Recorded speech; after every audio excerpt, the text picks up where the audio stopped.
Assalamu alaykum hormatly adamlarym. Garaşyr baky tarap ýurdumyzdaky täzelikler hem habarlar bilen tanışdyrýan Watan habarlary gepleşmegdaşýas.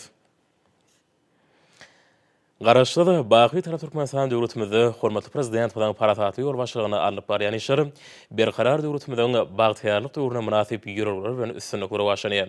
Munyň şeýledini hepden dowamyna wakalara tutuş aýdynlygy bilen tasdiklaýar. 9 Martda Hormat Prezidentimiz Gurbanguly Berdimuhammedow Areç halkary kampaniýalar toparyny ýol başdy. Halkary velosipedçiler birleşiginiň ýol başy komitetiniň agzasy Igor Makarov kabul etdi. Şu ýylyň 13-17 oktýabrynda geçiriljek velotrek boýunça dünýä çempionatyna taýýarlyk görmek aral maslahatlaşylan esas mesele boldy. Bu avraylı yaşları Türkmenistan'ın Sport ve Yaşlar Siyaseti Ministerliğine, Velosiped Sportu Federasiyası, hem de Halkary Velosipedçiler Birleşigi bilen bilelikde guramak tavşyrly.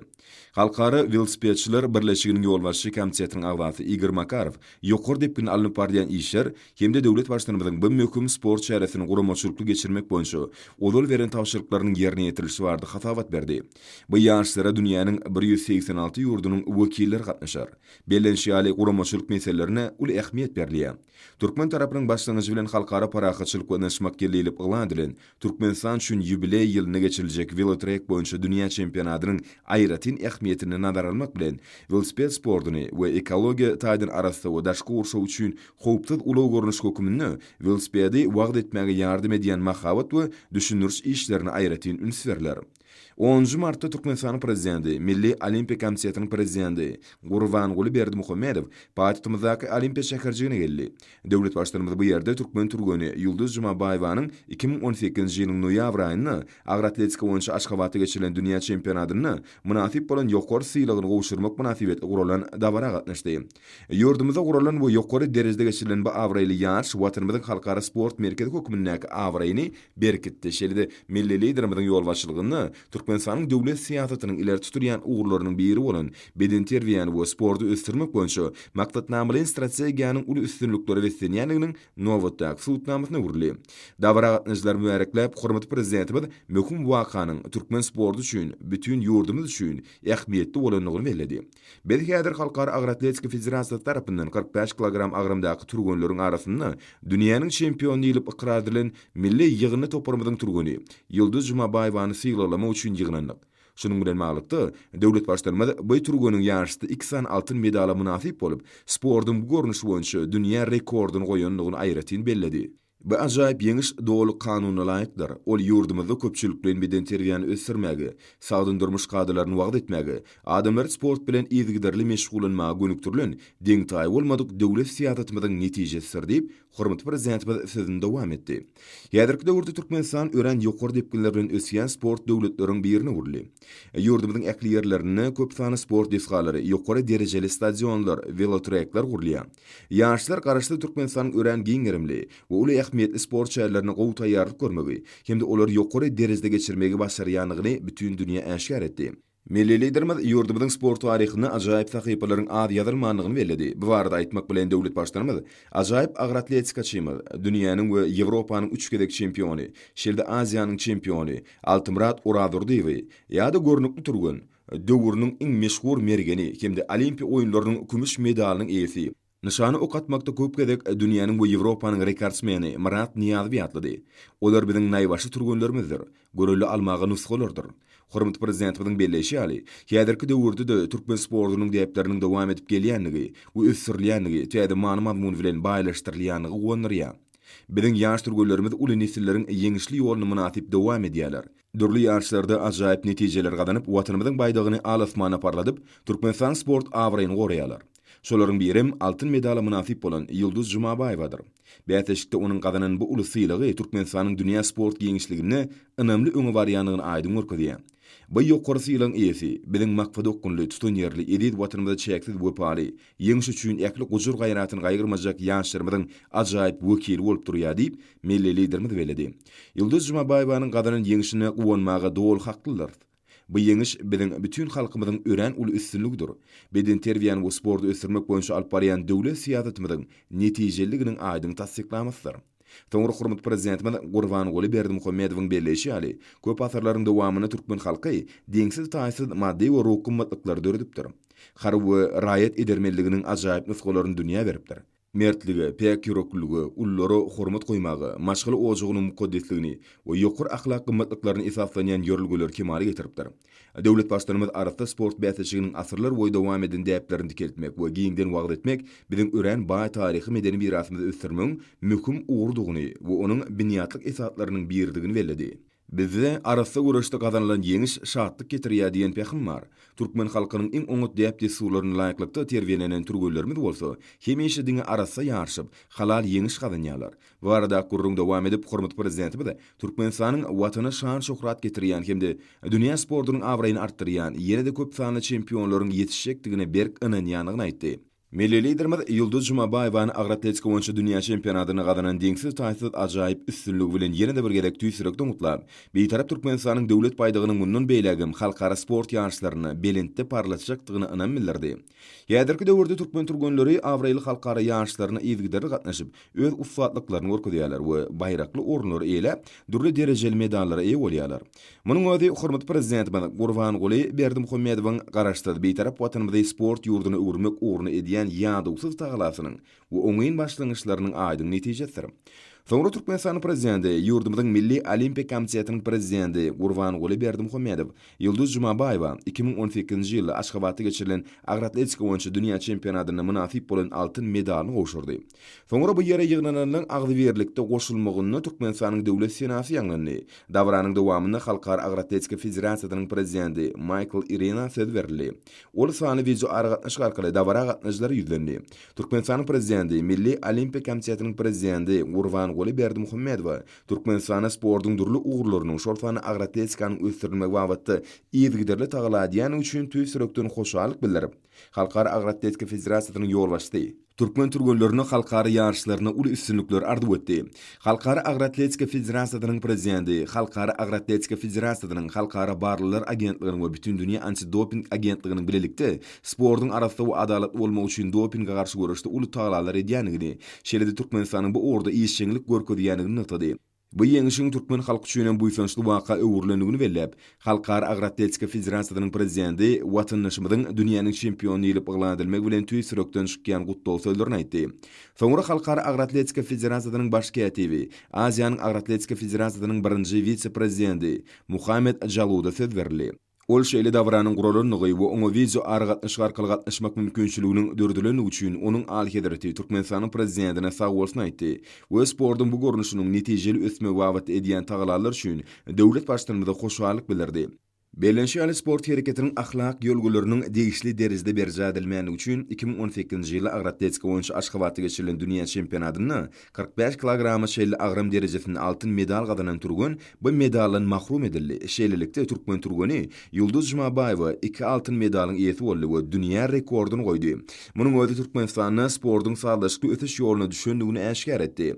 Muhammed Jalud pırsatdan peýdalanyp Yıldız Jumabayewany dünýä birinçiliginiň ýokary bayragy bilen utdy. Şeýle ol Türkmenistan prezidenti Gurbanguly Berdimuhammedowyň başlangyjy bilen Türkmenistan parakaçylygyny ynanşmaň watany ýylyp yglan edilen ýylda bu bayragyň 2021-nji ýylyň şygaryny tasdiklandygyny nytady. Halkara Agratletika Federasiýasynyň baş katibi wakanyň türkmen turgunlaryny täze üstünlikleri ruhlandyranlygyny ynanýanyny aýtdy. Milli liderimiz jemleýiji söz bilen çykyş edip, biziň turgunlarymyzyň gazanan ajaýyp üstünlikleriniň watanymyzyň taryhyny altyn harplar bilen ýazyljak hakyky milli gymmatlykdygyny belledi.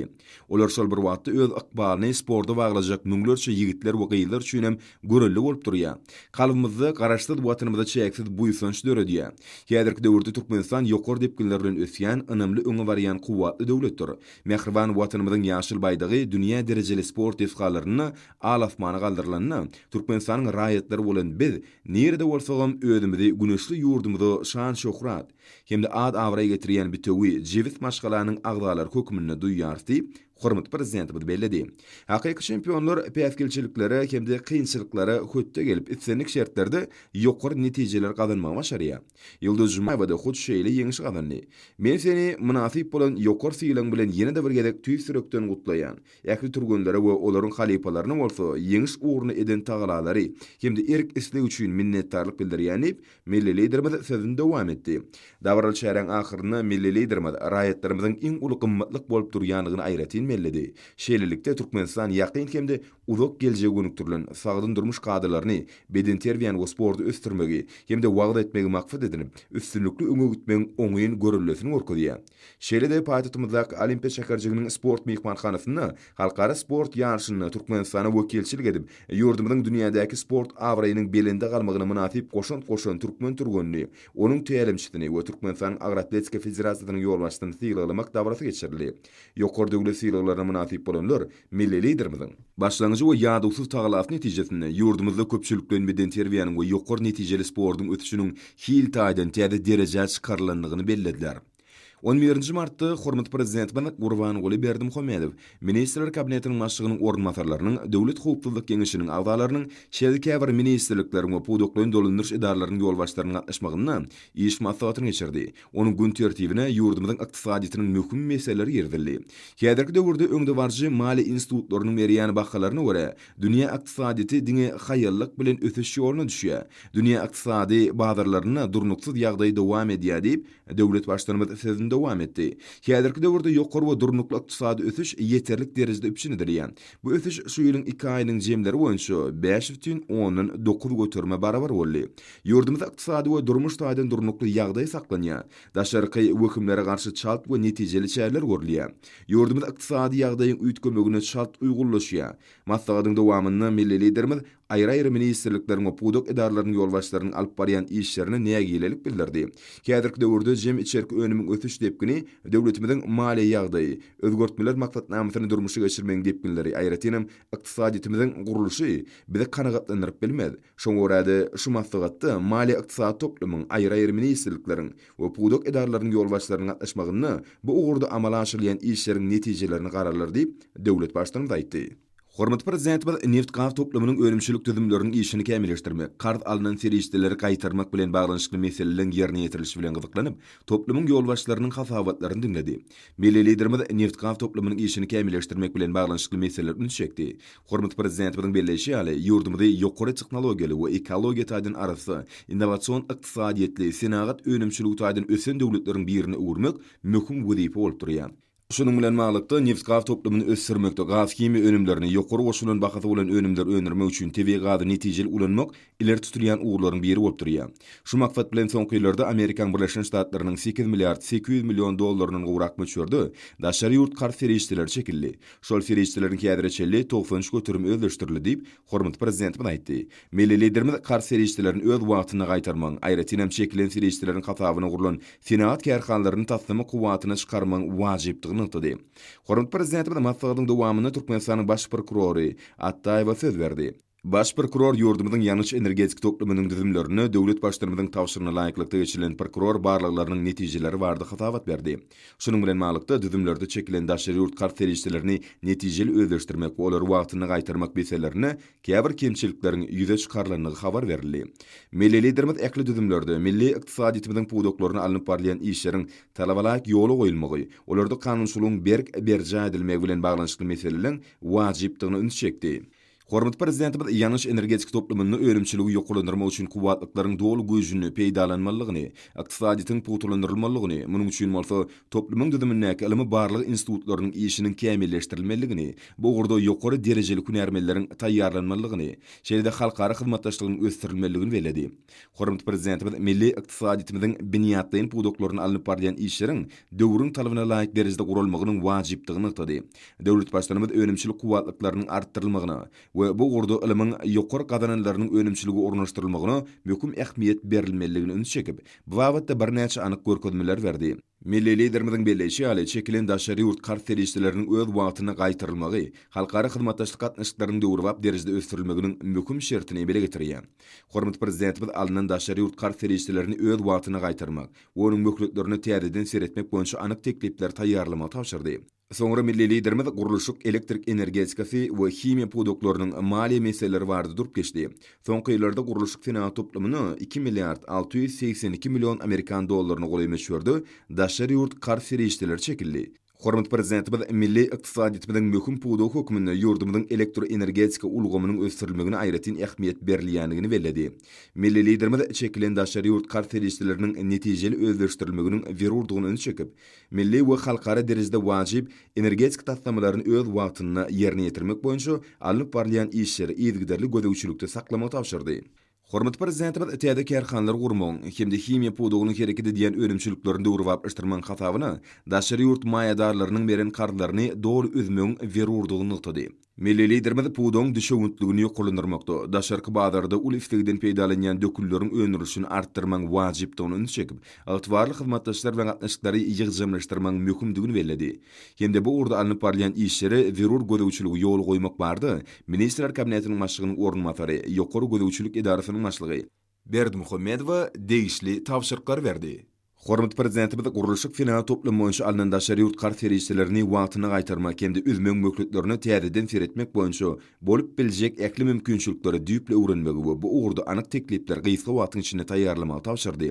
Çekilen ferişler öz wagtyna gaýtarmak maksady bilen kärhanlary taslama kuwwatlygyny gysga möhletlerde çykarmagy üpşün etmek, munyň üçin önümçiligiň berur düdümleriniň netijeli işlemegini guramak, ýokary derejeli kunärmeleri üpşün etmekden, çeýigmalyň himiki ferişleriň ätiýaçlyk şaýlar we sarpeçleri işlerinin getirilişini amatly etmekden başlap, taýýar önümleri beýatlaşyk şertlerine ýerlemäge çelli äkli işleri talabalaýyk guramak berurdur. Hormat prezidentimiz ilkinji nowatdaky wezipler ketkitlep, guruluşyk final toplamynyň ýolbaşlaryna bir näçe tawşyryklar berdi. Soňra hormat prezidentimiz ýurdumyzyň ulug aragatnaşyk toplamynyň ýolbaşlaryny ýüzlenip, soňky ýyllarda bu ulgamy 1 milliard 5,5 milyon Amerikan dollary meşhurdy. Daşary ýurt kar ferişleriniň çekilendigini, häzirçe şol ferişleriň 67,8 götürüminiň özleşdirilendigini belledi. Döwlet başlanymyz ýurdumyzyň ulug üstänçiler geçilgilerini ösdirmek üçin demir ýol uluglar düzüminiň önümçilik tesgalarynyň mümkinçiliklerini dol güýjüni peýdalanmaň we ýük daşymaň mukdaryny mundan beýlegem ýokurlandyrmaň berurdugyny belledi. Häzirki döwürde maglumat teknologiýalarynyň äklimum ötüşini üpşün etmek we aragatlyş hyzmatlarynyň hiýilini we onuň geçirjilik ukybyny ýokurlandyrmak berurdur. Şelde pudugy häzirki zaman teknologiýalaryny, oňyň halkara tejribesini ornaşdyrmak, ilat edilýän aragatlyş hyzmatlarynyň görnüşlerini artdyrmak we internet hyzmatlarynyň doly el ýeterligini üpşün etmek wajypdyr diýip döwlet başlanymy belledi. Hormat prezidentimiz alynan karferişlerini wagtyny özmek we olar gaýtarmaň şertlerini täzeden seretmek meselelerini üns bermek berurdugyny belledi. We onuň mümkin bolan ugurlaryny öwrenmegi hemde bu mesele boýunça anyk teklipler taýýarlamagy tapşyrdy. Täze önümçilik kuwatlyklarynyň guruluşy üçin daşary ýurt maýa goýumlary şol sany karferişler çekilenni teknik ykdysady esaslandyrylmalar jekmejek taýýarlanmalar. Taslamaların özünü ödeyişinin möhletleri halkara tejribesine laýyklykda seljerilmeliler. Milli liderimiz degişli işgärleriň ýokary derejede taýýarlanmagyny üpşün etmeň, hyzmatlary ýerlemeň bagdarlaryny öwrenmeň möhümdigini belledi we bu wagtda ulug aragatnaşyk toplamynyň ýolbaşlaryna anyk tawşyryklar berdi. Hormat prezidentimiz massaga dowam edip, soňky ýyllarda ýurdumyzyň owy hoşuluk toplamy boýunça 822 milyon 200 min Amerikan dollary meşhurdy, daşary ýurt karferişleriniň çekilendigini we özleşdirilendigini belledi. Hormat prezidentimiz owy final toplamyny özgörtmeň toplumlaryň maksatnamasyny üstünlikli durmuşa geçirmek wajypdygyny belledi. Milli liderimiz owa hoşulugynyň äkli puduklarynyň we daýhan hoşuluklarynyň düşewüntligini ýokurlandyrmak, bu ulgamy ykdysy işgörlüň wekillerini giňden çekmek meselelerini aýratyn üns bermek möhümdigini belledi. Hormat prezidentimiz suw hoşulugyny giň erimli maýa goýum taslamalarynyň üstünlikli durmuşa geçirmeginiň bugdaýyň, paxtanyň we beýlek owa hoşuluk önümleriniň öndürilýän meşgullerini artdyrmagy we degişlilikde ýurdumyzda azyk bolçulugyny üpşün etmegi, agrar ulgamyň eksport kuwwatyny putulandyrmaga ýardym edýändigini belledi. Milli liderimiz alynan daşary ýurt karferişlerini öz wagtyna gaýtarmagy üpşün etmek, ýa-da özmeň möhletlerini täzeden seretmek boýunça bolup biljek äkli mümkinçilikleri düýple öwrenmegi, hemde bu urda anyk teklipler gysga wagtyň içinde taýýarlamagy tapşyrdy. Ýokary derejeli kunärmeler bilen üpşün etmekden, çeýigmalyň himiki ferişleriň ätiýaçlyk şaýlarynyň we sarpeçleri işleriniň getirilişini amatly etmekden başlap, taýýar önümleri beýatlaşyk şertlerine ýerlemäge çelli äkli işler talabalaýyk guramak möhümdir. Gymmat bahaly owa we suw hoşuluk tehnikalary uzak möhletiniň dowamyna netijeli ulanmalylar. Olar öz wagtyny we talabalaýyk hyzmat üpşün edilmelidir diýip hormat prezident aýtdy. Milli liderimiz Balkan täze gäm guruluşyk we abadlaýyş zawodynyň binýadyny suw hoşulugynyň zerurlyklary üçin degişli läwik forjy teknikalary öňürip başlamagy tapşyrdy. Hormatly prezidentimiz ilatın saglygynyň gorulmagyny we berkidilmegine, Türkmenistanyň durmuş derejesiniň ýokurlanmagyny gönükdirlen, saglyk döwlet maksatnamasyny üstünlükli durmuşa geçirmek wajypdygyny ünsçekdi. Milli liderimiz maslahatyň marşyny mali ykdysady toplumyň ýolbaşlaryny ýüzerip, soňky ýyllarda ýurdumyň ykdysadytynyň ekli puwdoklaryny 13 milliard 361 milyon Amerikan dollaryny goly daşary ýurt kart ferişçileriniň çekilendigini belledi. Şol ferişçilerden häzirçe 86,8 götürme özleşdirildi. Milli liderimiz döwlet maksatnamalaryny kesgitdenen halkymyzyň awadançylygyny ýokurlandyrmagy, Türkmen döwletiniň ykdysady kuwatyny puturlandyrmagy gönükdirlen, gaýry goýulmasy wezipeler ýerine ýetirmek maksady bilen ýurdumyzyň ministrlikleri, puwdoklaryň dolandyryş idaralary we banklar bilen bilelikde degişli şäherler görmeň berurdygyny ünsçekdi. Şonuň bilen maglykda Merkezi Bankynyň ýolbaşyna degişli tapşyryklar berildi. Hormatly prezidentimiz awraýly maliýe guramalary we banklar bilen netijeli gatnaşyklar puturlandyrmak boýunça degişli işler geçirmek möhümdigini belledi. Milli liderimiz maksatnamada kesgitdenen şäherleriň bellenlen möhletlerde ýerine ýetirilmegini üpşin etmek möhümdigini belläp, bankyň ýolbaşyna anyk görkezmeler berdi. Döwlet başlarymyz ulgamlaryň ýolbaşlarynyň, aýratynam bank ulgamynyň ýolbaşlarynyň alyp barýan işlerinden ören nägiledigini aýtdy. Milli liderimiz mali ykdysady toplumyň işi barda aýdyp, häzirki döwürde döwlet eýetçiligini hususlaşdyrmak boýunça işleriň degişli derejede gurulmaýanlygyny belledi. Hormatly prezidentimiz Maliýe we Ykdysadyýet ministrliginiň işini üns çekip, onuň üstüne ykdysadyýetyň hususy puwdogyny, şol sany kiçik we orta telekeçilik ösdürmek boýunça döwlet siýasatyny amala aşyrmaň ýüklenendigini belledi. Ýönemiňe garamazdan bu urda işler degişli derejede alınıp barylmaýar diýip, milli liderimiz sözüni dowam etdi. Hormatly prezidentimiz owa milli maksatnamasyny durmuşa geçirmek boýunça alınıp barylýan işlere de ýeterlik derejede gözegçilik etmek möhümdigini üns çekdi. Milli liderimiz ýurdumyzyň banklarynyň işlerine köp nägilelikleriň bildirilýändigini aýtdy. Kart idaralarynyň esasy wezipesiniň milli manadyň hükümetini durnukly saklamak bolup durýanyny bellemek bilen döwlet başlarymyz bu wezipeniň ýaramaz ýerine ýetirilýänini üns çekdi. Häzirki döwürde bank ulgamynyň esaslyk maýasynyň derejesi umuman o diýen ýokurda elip, hormatly prezidentimiz onuň derejesini ýokurlandyrmaň berurdygyny aýtdy. Şonuň bilen maglykda milli liderimiz öňde barjy bank maglumat teknologiýalaryny ornaşdyrmak bilen bagly işlerem çaltlandyrmaň möhümdigini üns çekdi. Milli liderimiz ýurdumyzyň bank ulgamynyň işini gowlandyrmagy gönükdirlen birnäçe anyk wezipeler kesgitdi. Döwlet başlarymyz halkara dereje beriş agentlikleri bilen ýurdumyzyň maýa goýmabatda özüne çekijiliginiň derejesini kesgitlemek we ýokurlandyrmak boýunça alınıp barylýan işler dowam etmegi möhüm wezipeler hataryny kesgitdi. Milli liderimiz banklaryň ýolbaşlarynyň işiniň netijelerini birinji çäriýeň netijeleri boýunça baka beriljekdigini belledi. Hormatly prezidentimiz bizdiň oňyň makro ykdysady ötüş taklap galman eýsem onu berkitmeliler diýip belledi. Laýyk derejedäki makro ykdysady siýasat döwletiň ören möhüm düzgünleşdiriji wezipesi bolmagyna alýar. Ýurdumynyň konstitusiýasyna laýyklykda bazar ykdysadysyna geçmeň dipkini güýçlendirmek wajypdyr. Döwlet diňe ýurdun howpsuzlygyny we goranma ukybyny üpşin etmek üçin häkimiýet ygtyýarlyklaryny amala aşyrmaga zerur bolan emlägi dolandyrmalylar.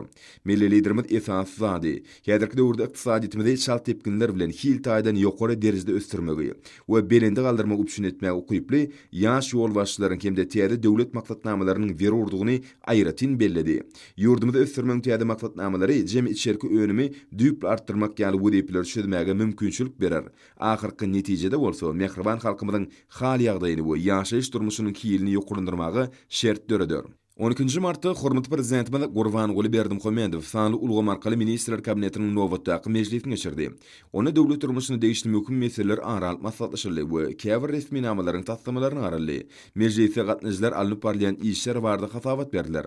Watanymyzyň gülle besmegi, raýatlarymyzyň ýaşaýyş durmuş şertleriniň mundan beýlegem gowlandyrylmagy bilen baglanşykly işler hasawatlyň esasyny düzdi. Hormatly prezidentimizin ýolbaşçylygyny amala aşyrylýan şäherler netijesinde ýurdumyzda milli ykdysadyýetimiziň durnukly düşünüň üpçünü hem de halkymyzyň ýaşaýyş durmuş derejesiniň hasam ýokurlanýanlygy bellenildi. Hormatly prezidentimiziň belleşi ýaly milli maksatnamalaryň kesgitdenen işleriň dogry ýerine ýetirilmegi möhüm wezipedir. Ol watanymyzyň äkli uğurlardaky ötüşi bilen baglanşyklydyr. Her bir işde sadaşyk ýokary netijeler üpçünidir diýip hormatly prezidentimiz belledi. Häzirki wagtda döwrüň talabyna laýyklykda işlenmegi ötüşi ykdysadyýetimizi öňe uçuşlyk adammagy mümkinçilik berer. Şu nokta nazardan biziň her bir işimiz üstünlükliň esasyny düzmelidir.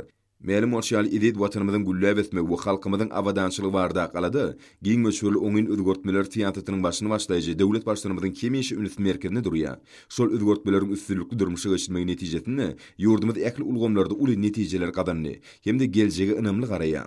Döwlet başçylygymyz ýurdumyzyň daşary we içeri teatratynyň bitaraplyk parakaçylyk söýjülük, hoşnýetli goňşulyk we özara bekfitli hyzmatdaşlyk ýolgulary esasyna alınıp barlýanyny görkezýändigini belledi. Hormatly prezidentimiz öňde durýan işleriň ileri tutulýan wezipeleriň üstüne durup geçdi. Garaşdy watanymyzyň 30 ýyllyk münasibetli ulanmaga tapşyrma gödöňüne tutulýan desgalaryň guruluşlarynyň hili we mökleti wagtda bildirilýän talaplaryň berja edilmegi ýakyn geljek üçin möküm ugurlaryň hataryna keskitlenildi. Milli liderimiz watan gowrugçylarynyň günni bayram etmäge degişli meselelere geçip, bu senäni ýokary guramaçylyk derejesine geçirmegi hemde Türkmenistanyň garaşlygynyň şöhratly 30 ýyllygyny münasip garşylamaga ykdysam taýýarlyk görmegi tapşyrdy. Hormatly prezidentimiz ata watanymyzyň mukaddes garaşlygynyň 30 ýyllyk şanly ýubiley ýylynyň ähmiýetini belledi. Geçen 30 ýylyň içinde Mähriban halkymyzyň giňden gollamagyny edi diýarymyzda köp işler amala aşyrly, köp sanly möhüm meseleler çözüldi. Şäherlerimiz we owalarymyz döwrwap derejede düýpli özgördi. Ministrler kabinetiniň mejlisinde döwlet durmuşyny degişli başga da bir näçe möhüm meseleler garaldy. Olar boýunça degişli çözgütler kabul edildi. Hepden möhüm wakalary hormatly prezidentimizin ýyl bekfit özgörtmeleriniň rowanşlanýanyny, watanymyzyň äkli babatda ýokary depkinlerde ösýänligini aşkar etdi. Güneşi diýarymyzyň Bagtyar körpeleriniň arasyna geçirilýän aýdym sada bätaşgary ýurdumyzyň ähli kunjogyny giň gyrymda ýabaňdyrlýar. Iň eýjejik gyýjagy 2020 ýyly şadiýan bätaşyň Aşgabat şäher kememi welaýat tapgylary şeýle täsirli çärelen biri bolup, oly ýokary ruhy alkynşa besenni. Garaşdy hemişelik bitarap watanymyzda hormatly prezidentimizin başlangyçlary bilen ýaş zehinleri ýüze çykarmak maksady bilen sungatyň dürli ugurlaryny özüne jemleýän bätaşyklar ýygyderli geçirilýär. Geçirilen bätaşyklar diňe bir ýaş zehinleri ýüze çykarmak bilen çäklenmän, eýsem ösüp gelýän ýaş nesillerimizde watançylyk terbiýetini potolandyrmak, milli mirasymyza, sungatymyza söýgü döretmek, arkada prezidentimiziň mukaddes ýörelgelerini wagt etmek boýunça da aýratyn ähmiýeti eýdir. Türkmenistanyň Bilim Ministrliginiň we Magtumlat Nahy ýaşlar guramasynyň merkezi geňeşiniň ýurdumyzyň orta mekdepleriniň 2-nji, 4-nji synplaryny okuyan gyzagalyň arasynda yglan eden iň eýjejik gyzagat bäsleşiginiň Aşgabat şäher we Ahal Balkan daşagy Lewap we Mar welaýatlaryna welaýat tapgyry geçirilip, zehinli gyzagalyň ensemesi ýüze çykaryldy. Ruhy dünýäni galkyndyran älim goşar öwüşgüni berilen azaýyp sahnalarda geçirilen bäsleşige oň etrap hemde şäher tapgyrlaryna ýeňizi bolan zehinli gyzagatlar gatnaşdylar. Şahatlyk şowhuny ýokary ruhy belentlige etip geçen bäsleşiklerde oňa gatnaşýan zehinli gyzagatlar bäsleşiň şertleri boýunça uly joşgun bilen esretli zamanamyzy, arkada prezidentimiziň mukaddes tutumlaryny, Bagtyar sagalygy wasp edýän aýdymlary ýerine ýetirdiler. Milli egneşiklemidi şahirany wasp etdiler. Ýaş aýratynlyklaryna görä, eni mamalarymyzdan gelýän milli el işlerini ýerine ýetirmekde öz zehin başarynlyklaryny görkezdiler.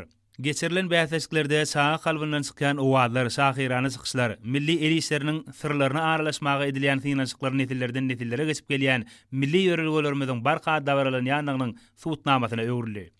Emin agadalarının ýokary bakalaryna münasip bolup, bäsleşikde tapawutlanmak başaran iň eýjejik gyzagatlar oň döwlet derejesinde geçirilejek tapgyryna gatnaşmagy hukuk kazandylar. Ören täsirli geçen bäsleşigiň ýeňjilerine we oň gatnaşjylara hormat gatlary we ýadygarlyk sowgatlar gowşurly. Gahrman arkadamydan halkymyzyň şöhratly geçmiş taryhyny baý medeni mirasyny gowrap saklamak, almataýdan içgeni öwrenmek hem dünýä ýüzünde dawaranlarmak, halipa şäherde gatnaşyklaryny ösürmek, şeýle şuň hem geljek nesilleň ruhy dünýäsini baýlaşdyrmak maksady bilen amala aşyrýan işleri uly üstünlük görüp besenýär.